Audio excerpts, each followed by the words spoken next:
лучшие и быстрые способы передвижения. Многие годы они пытались прикрепить к своим ногам колеса, и они поняли, что держаться на ногах совсем нелегко. Но они научились не только использовать новые навыки, но и улучшать их. Именно так люди придумали всевозможные виды роликовых коньков. Людям было так весело кататься на роликах, что появились творческие виды спорта. Новые материалы и дизайны помогли им в стремлении встать на колеса.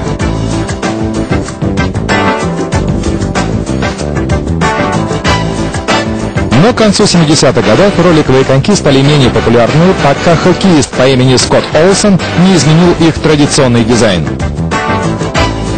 Он установил 4 колеса в один ряд. Именно так появились современные ролики. В результате они стали легко управляемы и более быстрыми. Сегодня только в США на роликовых коньках катается более 25 миллионов человек. И все они используют новообретенную скорость. Они совершают прыжки,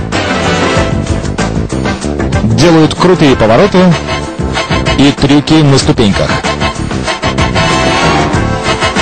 Это средство передвижения, вид развлечения, основа некоторых серьезных видов спорта, и все благодаря роликовой коньке.